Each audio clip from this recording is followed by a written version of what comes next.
Hello friends, ఈరోజు వీడియోలో ఫంక్షన్లో పెట్టే క్యాబేజీ 65ని సింపుల్గా ఇంట్లోనే ఎలా ప్రిపేర్ చేసుకోవాలో మన వీడియోలో చూపించబోతున్నాను. చాలా టేస్టీగా క్రిస్పీగా ఉంటుందండి. ఎక్కువగా మనకి పెళ్లి భోజనాల్లో ఏదో ఫంక్షన్లో పెడుతూ ఉంటారు. చాలా బాగుంటుంది. ఎక్కువగా స్పైసెస్ ఏమి యాడ్ చేయకుండా సింపుల్గా మన ఇంట్లో ఉన్న వాటితోటే 5 మినిట్స్లో ఎలా తయారు చేసుకోవాలో మన వీడియోలో చూసేద్దాం. ముందుగా క్యాబేజీని పొడవుగా కట్ చేసుకోవాలండి. అంటే ఒక హాఫ్ ఇంచి వెడల్పు ఉండేటట్టు చక్కగా కట్ చేసుకోవాలి. ఎక్కువ వాటర్ కంటెంట్ ఎక్కువగా ఉండకూడదు. ఎక్కువ వాటర్ ఉన్నట్లయితే కార్న్‌ఫ్లోర్‌ని ఎక్కువగా తీసుకుంటుందనమాట. నేనైతే కట్ చేసుకొని కొంచెం కాసేపు ఆరపెట్టుకున్నానండి. వాటర్ అనేదే లేకుండా. మీరు తీసుకునేది కొంచెం వాటర్ లేకుండా ఉన్నట్లయితే డైరెక్ట్‌గానే చేసేసుకోవచ్చు. అలానే ఎంతకన్నా పెద్ద పీసెస్ ఉండకూడదు. అలానే చిన్నగా కూడా ఉండకూడదు. ఒక్కొక్క రెసిపీకి ఒక్కోలాగా కట్ చేసుకుంటే వెజిటేబుల్స్ బావుంటాయన్నమాట. అలానే ఈ 65కి కూడా ఒక హాఫ్ ఇంచు వెడల్పుతోటి 1 ఇంచు పీసు పొడవు ఉండేటట్టు చూసుకోవాలి. ఇలా చక్కగా కట్ చేసుకున్న క్యాబేజీని వేసుకున్న తర్వాత సాల్ట్ చిటికెడు మాత్రమే వెయ్యండి. ఇది కొంచెం దగ్గరకయిపోయే అవకాశం ఉంటుందన్నమాట. అంటే క్యాబేజీ క్వాంటిటీ తగ్గిపోతుంది. అలానే నేను చిటికెడు పసుపు వేశాను. మీకు ఇష్టం లేనట్లయితే స్కిప్ చేయొచ్చు. జనరల్‌గా ఫంక్షన్‌లో చేసే 65 రెసిపీస్ ఏవైనా సరే ఫుడ్ కలర్స్ చాలా ఎక్కువగా యాడ్ చేస్తూ ఉంటారు. నిజానికి అది ఆకర్షణీయంగా కనబడడం కోసమే గానీ, దానివల్ల మనకి టేస్ట్ ఏమీ రాదనమాట. నేను చిటికెడు పసుపు, చిటికెడు మాత్రమే ఫుడ్ కలర్ యాడ్ చేస్తున్నాను. మీరు ఈ ప్రాసెస్ అంతా కంప్లీట్‌గా పసుపుని స్కిప్ చేసి ఫుడ్ కలర్ అంటే రెడ్ ఫుడ్ కలర్ మనకి మార్కెట్‌లో దొరుకుతుంది. చిన్న డబ్బాది ఒక రూ. 20 ఇలా ఉంటుందనమాట. అది తెలీదు ఎంతో, నేనైతే చాలా రోజులవుతుంది తీసుకొని. అది తీసుకోవచ్చు. తర్వాత ధనియా, జీరా పౌడరు, రెడ్ చిల్లీ పౌడరు మీ టేస్ట్‌కి తగ్గట్టుగానే వేసుకోవాలి. అయితే స్పైసెస్ అనేవి అందరూ ఒకేలా తినరు కనుక మీ టేస్ట్‌కి తగ్గట్టుగా వేసుకోవాలని చెప్తున్నాను. అలానే కొంతమంది ఇందులోనే కరివేపాకు, అలానే పచ్చిమిరపకాయలు కూడా డైరెక్ట్‌గా యాడ్ చేసుకుంటారు. నేనైతే డీప్ ఫ్రై చేసిన తర్వాత అంటే ఇదంతా ఫ్రై అయిన తర్వాత ఎండింగ్‌లో చేస్తాను. మీకు ఇష్టం ఉన్నట్లయితే కరివేపాకు, అలానే పచ్చిమిరపకాయలు ఇందులోనే యాడ్ చేసేసుకోవచ్చు. ఇలా మనకు నచ్చిన స్పైసెస్ అన్నీ యాడ్ చేసుకున్న తర్వాత ఫస్టు క్యాబేజీకి అప్లై చేసేసి ఒక 2-3 నిమిషాల పాటు అలానే వదిలేయండి. డైరెక్ట్‌గా కార్న్‌ఫ్లోర్ కూడా ఇప్పుడే వేసేస్తే ఏమవుతుందంటే కొంచెము చప్పచప్పగా ఉంటుంది. క్యాబేజీ అంత టేస్టీగా అయితే ఉండదు. ఫస్ట్ ఈ సాల్టు మనం వేసినవన్నీ ఇలా పీసులకి అప్లై చేసుకొని కాసేపు వదిలేస్తే కొంచెం టేస్టీగా ఉంటాయి. అలానే కొంతమంది అల్లం వెల్లుల్లి పేస్టు, మిరియాల పౌడర్ కూడా యాడ్ చేసుకుంటారు. మీకు ఇష్టం ఉన్నట్టయితే యాడ్ చేసుకోవచ్చండి.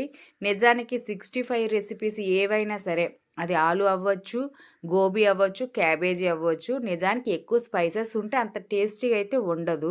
నార్మల్ పకోడా వడలు వేసుకున్నట్టు ఎక్కువగా కారాలు, మసాలాలు యాడ్ చేసుకున్న అంత టేస్టీగా అయితే ఉండదు. నేచురల్‌గా ఉంటేనే బావుంటుంది. నేనైతే చాలా సింపుల్‌గా చూపిస్తున్నానండి. మీకు ఇష్టం ఉన్నట్లయితే ఎక్స్ట్రా ఏమైనా వేసుకోవచ్చు. ఇలా సింపుల్‌గా వేసుకొని ఒక 2 నిమిషాలు ఉంచుకున్న తర్వాత ఇందులోనే కార్న్‌ఫ్లోర్‌ని అలానే మైదాని నేను 2 మిక్స్ చేసి ముందుగానే ఉంచుకున్నాను. కాస్తే ఒక 2 టీ స్పూన్లు మైదా, 4 టీ స్పూన్లు కార్న్‌ఫ్లోర్ 2 వేసి మిక్స్ చేసుకొని ఇలా వాటర్ వేయకుండానే పొడి పొడిగా మిక్స్ చేసుకోవాలి. వాటర్ అనేది వేసినట్లయితే లిక్విడ్‌లాగా అయిపోతుందనమాట. ఎందుకంటే క్యాబేజీలో ఉన్న తేమే మనకు సరిపోతుంది. అలానే చిటికెడు మాత్రమే ఫుడ్ కలర్ వేశాను, రెడ్ కలర్‌ది. ఈ ఫుడ్ కలర్ కూడా చాలా లైట్‌గా వేశానండి. మరీ ఎక్కువగా వేసుకోవచ్చు రెడ్‌గా కనపడించడం కోసం. నేను జస్ట్ వీడియో కోసం కనుక వేశాను కానీ నిజానికి నేను ఫుడ్ కలర్స్ అనేవి ఎక్కువగా వాడనండి. ఎందుకంటే మనం యూట్యూబ్ ఛానల్‌లో కొంచెం మంచిగా కనపడాలని చెప్పి వేశాను గానీ, నేచురల్‌గా అయితే అవి తెచ్చాను గానీ అస్సలు వాడను నేను. ఇలా వేసుకొని బాగా మిక్స్ చేసుకోవాలి. ఈ క్యాబేజీలో ఉన్న తేమ అంతా బయటకు వచ్చి పిండి మనం వేసిన మైదా పిండి, కార్న్‌ఫ్లోర్ చక్కగా మిక్స్ అయ్యే వరకు కలుపుకున్న తర్వాత కొంతమంది ఇందులో రైస్ ఫ్లోర్ వేసుకుంటారండి. మీకు ఇష్టం ఉన్నట్లయితే వేసుకోవచ్చు.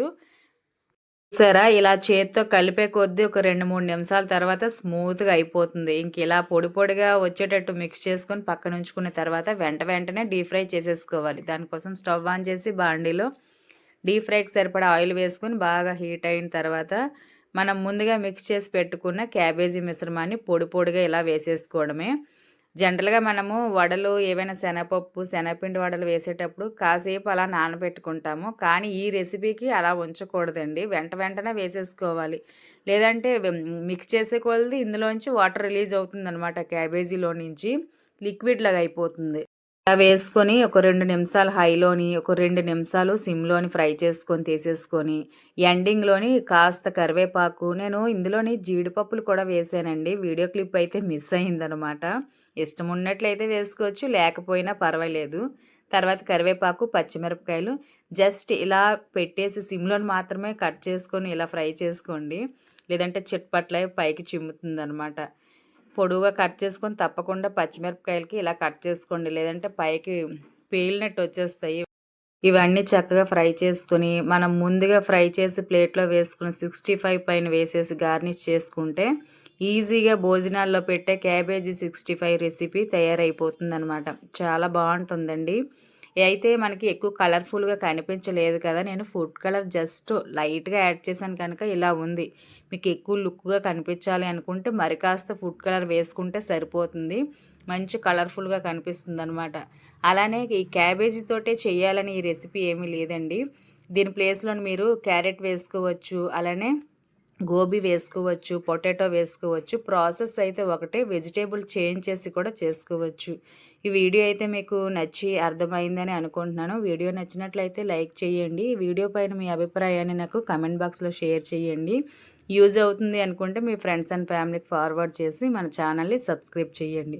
ఫస్ట్ చూస్తున్న వాళ్ళైతే నా ఛానల్ని పక్కనే బెల్ సింబల్ మీద క్లిక్ చేసి ఆల్ అనే ఆప్షన్ పైన ప్రెస్ చేస్తే నేను ఏ రోజు ఏ టైంలో వీడియో పెట్టినా మీకు ఎప్పటికప్పుడే నోటిఫికేషన్ వస్తుంది. నెక్స్ట్ మరొక మంచి వీడియోలో కలుద్దాం. అంతవరకు చూస్తూ ఉండండి వెంకటీ అస్సాం ఛానల్ని.